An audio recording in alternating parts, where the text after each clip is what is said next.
But getting back to, like, you know, the planet or human beings in general having a transformation of consciousness, man, that's what needs to happen. Yeah. And so then you ask yourself, like, what are the vehicles for that? And there's plenty of them. Do you know what I mean? We're going off on a tangent anyway, but I'm thinking legalised pot. Well, even further, psychedelics. Yeah, I'm not a pot smoker anymore, ironically. I have a vape now and then or something. But, you know, I'm the same, man. I'm too old for that shit. Well, if I've had a glass of wine or I'm at a party and someone brings out a spliff, you know what I mean? I'll have a go. But I think psychedelics, like, if you actually look into that, so, you know, DMT, you know, ayahuasca, which has DMT, you know, mushrooms, psilocybin, all that sort of stuff, the results they're having with transforming like people with PTSD. Yeah, well, now they've started using them on people with depression, people on depression. Yeah, you know, it's that thing there. Those things have the, you know, I reckon, the potential to change the psyche of the human race, and there's nothing else. There is that simple thing, and it's funny, like. I don't know how we're going to segue this back to music. I think we are. But, we don't have to, mate. That's the beauty of it. For me, the thing about those drugs is some of them you only need to take once or twice to realise that we're all connected. And the more we have the consciousness of realising we're all connected, then we stop operating like we're separate.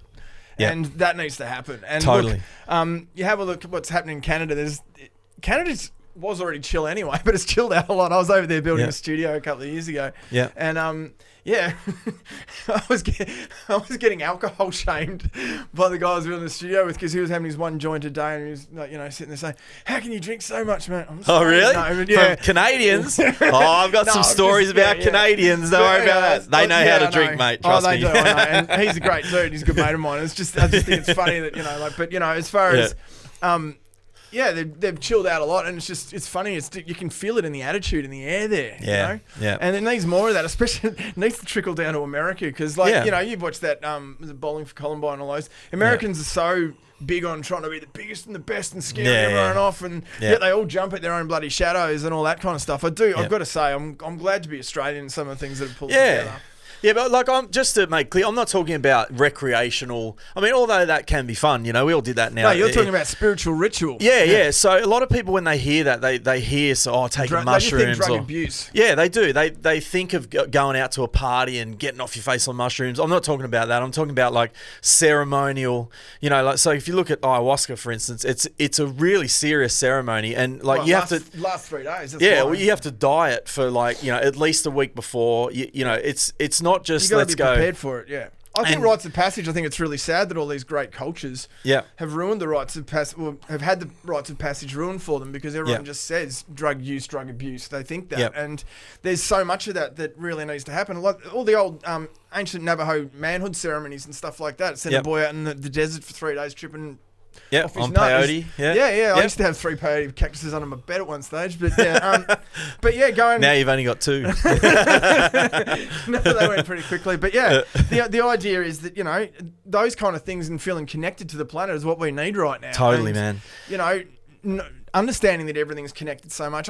It's funny. I personally think if mankind, this is getting really deep, but if mankind hadn't had such a secular preoccupation with money and worshipped solid objects, we wouldn't have lost all the magic in the world. No, 100%. And, you know, the idea, I don't know if you've ever seen that, I carry it around with me. In fact, I've got it here. That picture by Alex Gray called Theologue.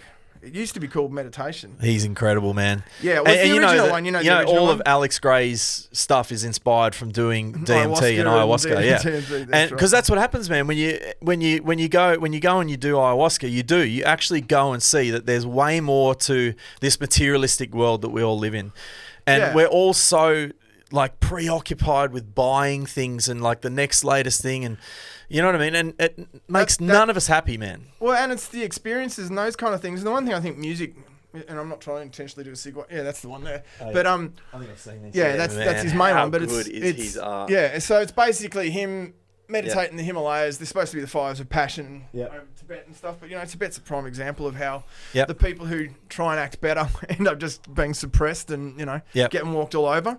But that's the knowing that everyone's connected would really change the whole lot of the consciousness of the planet. And it would. The thing is, I find with music too, which was what I was doing the segue to, is that music illustrates that that can actually connect the whole crowd when everyone's dancing 100%. to the same beat, when everyone's going to the same rhythm. That's what I loved about raving in those days. You know, like I was in the rave scene where basically in the 10 years that I was raving, we saw a fight once, and it was only because some dude lost his head. He was pinging off his head and got so scared because he was a naturally violent guy anyway, and started feeling all the love and freaked out, you know. And, you know, but that was an amazing thing. This is too much love. Yeah. We thought we had a revolution with that, and same with the 60s, you know. And music does take you to that. Yeah. And the problem is there is so much of that disappearing, and the next one, I keep banging on about it, man, because I really want to get it out there for anyone who hasn't done it. The next one is I reckon either DMT, which is ayahuasca, or you've got psilocybin, which is mushrooms. I haven't had much to do with mushrooms, but I know, and I've heard to do with mushrooms. Yeah, well, I've heard that it's a very similar thing where if you take it seriously and not use it just to go out and party, but if you actually take it seriously, you know, have it ritually and actually think about what do I want to get out of this. It can be a life-changing, life-transforming one of my experience. Mushy experiences was life-changing so much that I basically almost lost form and turned into an alien. And so, you know, those, you know, when you look at all those magic shows, those big, they're like fractals, but, you know, basically big, you know, the magician's circles. I had those rising out of the ground, and it changed my life because it does. It's like you witness the miracle and the structure of nature, and it's chaos versus, you know, order. Yep. But you understand there is order in the chaos, but you also understand there's free form in the chaos. And the problem is we can do anything with this, and we are the custodians of it. We're not just trying to, you know, make our way through it. We need to actually start taking care of it and understand exactly how much we're connected to it.